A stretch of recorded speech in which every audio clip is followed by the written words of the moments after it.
मनोविज्ञान के होने से ही वेदना भी होती है।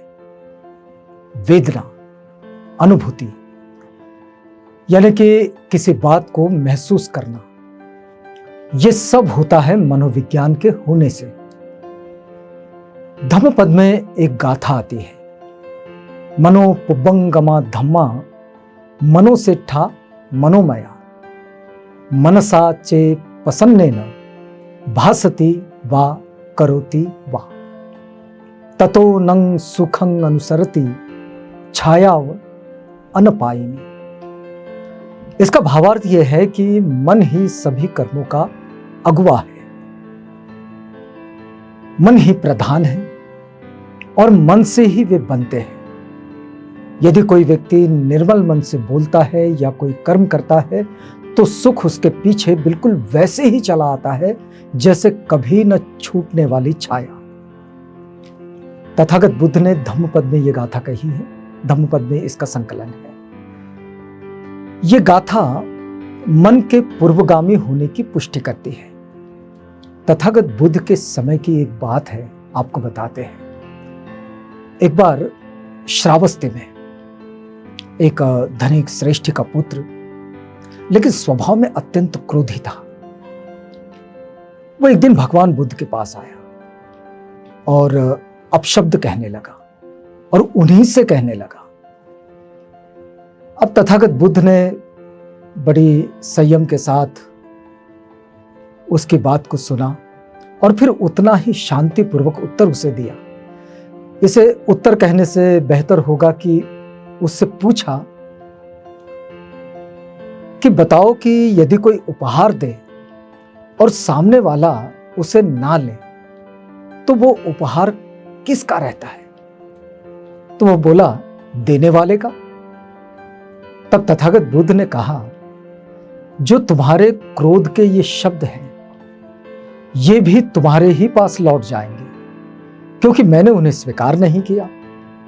तो इसका तात्पर्य यह है कि स्पर्श यानी कि कांटेक्ट, चित्त यानी कि माइंड और संज्ञा यानी कि रिकग्निशन, इसके बिना वेदना या प्रतिक्रिया उत्पन्न नहीं होती। और यह तथागत बुद्ध की अपनी अनुभूति है, उनकी खोज है और यह उन्होंने सिद्ध भी किया है।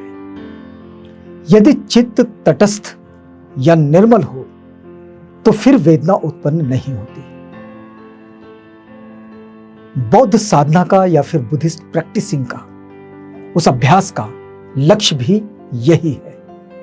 बौद्ध दर्शन में 3 प्रकार की वेदना की बात कही गई है।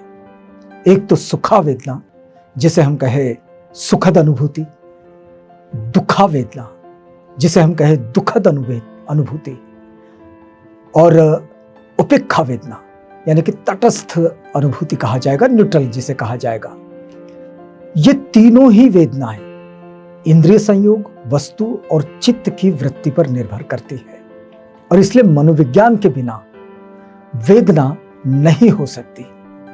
धम्मपद की अनेक गाथाएं वेदना, चित्त और मनोविज्ञान के पारस्परिक संबंध पर प्रकाश डालती है। तथागत बुद्ध की शिक्षाओं का मूल आधार भी अगर हम देखें तो वो यही है और दुनिया तथागत बुद्ध को एक मनोवैज्ञानिक के रूप में मान्यता भी देती है। तो आज की बात में हम वेदना के मनोविज्ञान को समझने का प्रयास करेंगे। देखिएगा, बौद्ध साहित्य का एक बड़ा ही महत्वपूर्ण ग्रंथ है मिलिंद प्रश्न। आप सभी ने सुना भी होगा, बड़ा अच्छा ग्रंथ है, दार्शनिक संवाद है। यूनानी राजा मिलिंद, ग्रीक राजा मिलिंद, यूनान के राजा मिलिंद और भंते नागसेन, इनके बीच का ये संवाद है जिसमें भारत और यूनान के संवाद की बड़ी विलक्षण झलक मिलती है।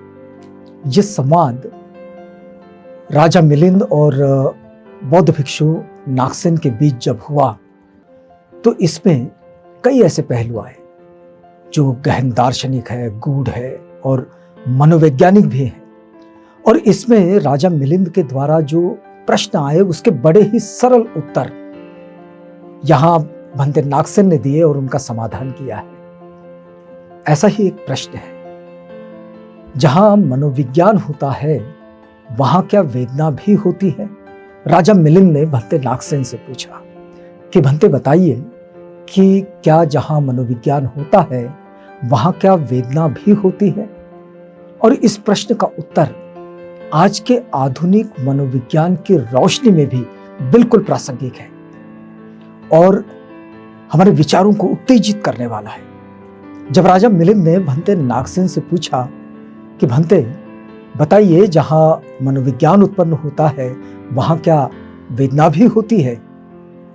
तो भंते नागसेन ने कहा, हाँ महाराज, जहां मनोविज्ञान होता है वहां स्पर्श भी होता है, वेदना भी होती है, संज्ञा भी होती है, चेतना भी होती है, वितर्क भी होता है और विचार भी होता है।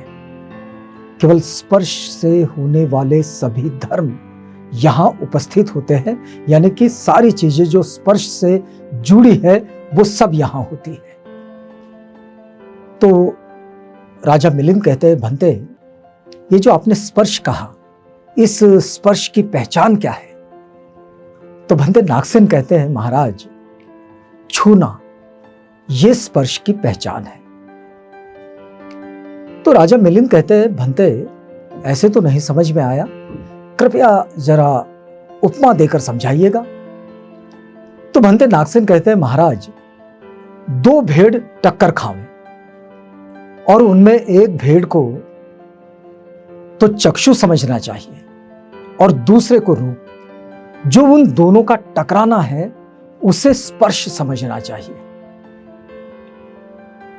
भंते नागसेन ने कहा कि यदि दो भेड़ आपस में टक्कर खा ले तो एक जो है उसे, उनका जो टकराना है उसे वो आंख के रूप में समझते हैं और उनका जो टकराना है उसे वो स्पर्श के रूप में समझते हैं और जो भेड़ है उन्हें वो आंख के रूप में समझते हैं। तो फिर वे कहते हैं कि भंते जरा फिर भी उपमा देकर समझाइएगा, कोई दूसरा उदाहरण दीजिएगा।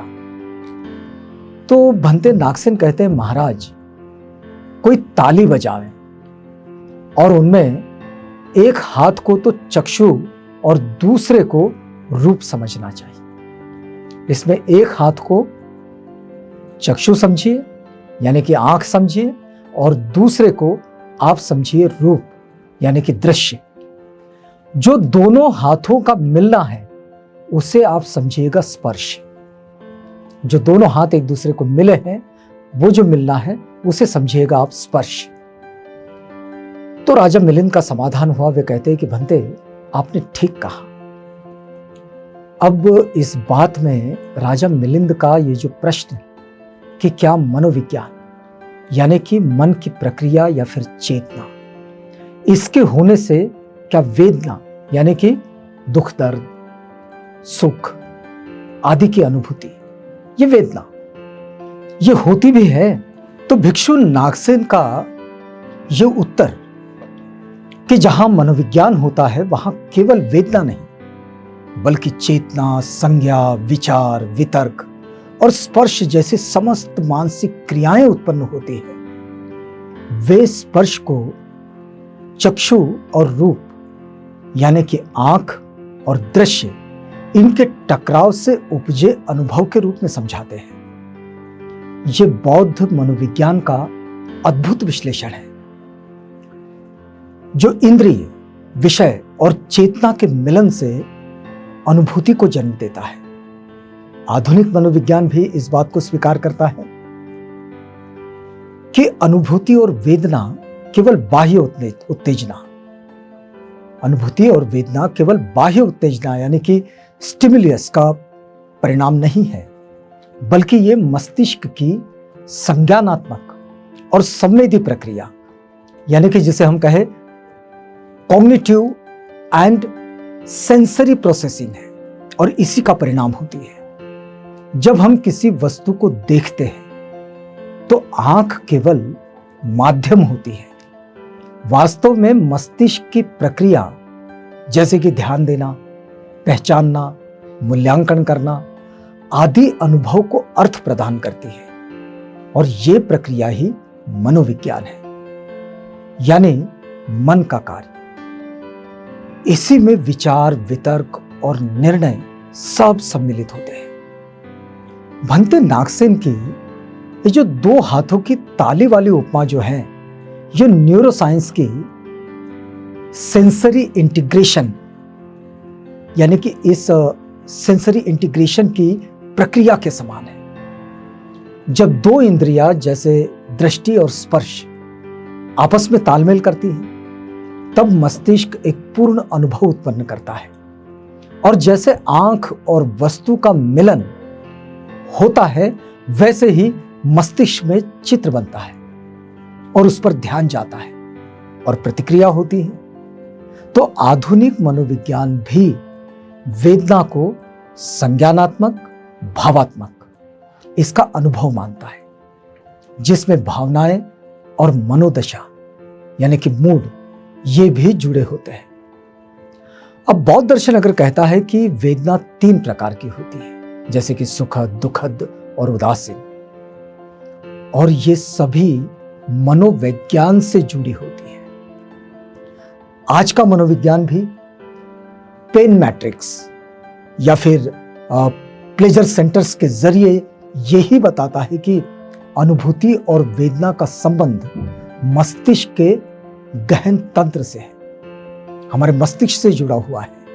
तो भंते नागसेन जिस संज्ञा और चेतना की बात करते हैं, उसे आज की भाषा में कहा जाता है परसेप्चुअल अवेयरनेस। जब कोई अनुभूति यानी कि जैसे स्पर्श चेतन स्तर पर आती है, तभी वेदना संभव होती है। अनजाने में हुए स्पर्श की अनुभूति कभी नहीं होती। यह मनोविज्ञान का सिद्धांत है जो भंते नागसेन की बात को बिल्कुल पुष्ट कर देता है। भंते नागसेन का उत्तर एक दार्शनिक सत्य के साथ साथ मनोवैज्ञानिक गहराई भी लिए हुए है। इसे हमें समझना होगा और इस बात से यह स्पष्ट होता है और वे स्पष्ट कर देते हैं कि वेदना का अनुभव मनोविज्ञान के बिना संभव नहीं है। चेतना, संज्ञा, स्पर्श, वितर्क और विचार ये सभी अनुभूति की पूर्व शर्तें हैं। आधुनिक मनोविज्ञान भी इसी प्रक्रिया को मस्तिष्क के संज्ञानात्मक और संवेदी एकीकरण के रूप में समझता है। यह संवेदी एकीकरण भी है और संज्ञानात्मक भी है जो मस्तिष्क के साथ जुड़ा हुआ है। और इस प्रकार मिलिंद प्रश्न का ये जो संवाद है, ये केवल बौद्ध दर्शन नहीं है, इसे केवल बौद्ध दर्शन ही नहीं माना जाएगा। आज के मनोविज्ञान के लिए, आज का जो मनोविज्ञान है, इस आज के मनोविज्ञान के लिए भी एक मूल्यवान संदर्भ है जो उस वक्त का संवाद है और आज के रिसर्चर के लिए ये बड़े काम की चीज है। तथागत बुद्ध कहते हैं कि जब तक मन इंद्रियों और विषयों के संयोग को स्वीकार करता है, तब तक वेदना जन्म लेती है। बड़ी महत्वपूर्ण बात कहते हैं कि जब तक मन इसे स्वीकार करता है वेदना को, तब तक ये वेदना जन्म लेती है। स्पर्श को, विषयों को, इसके संयोग को स्वीकार करता है, तब तक वेदना जन्म लेती है। लेकिन जब मन स्थिर हो जाता है, तब वेदना से ऊपर उठकर निब्बाण की स्थिति प्राप्त होती है और अपनी स्वार्थपूर्ण आकांक्षाओं का अंत करना, यही तो तथागत बुद्ध की शिक्षाओं का मूल है। जो भी सुख के करीब जाना चाहते हैं, दुखों से दूर जाना चाहते हैं, उनके लिए तथागत बुद्ध का ये संदेश, ये उनकी शिक्षा बड़ी ही मार्गदर्शक है और बड़ी ही जरूरी है। लेकिन उसकी भी पूर्व शर्त है कि हम स्पर्श को, वेदना को, संज्ञा को, उसके विचार को, उसके वितर्क को समझें।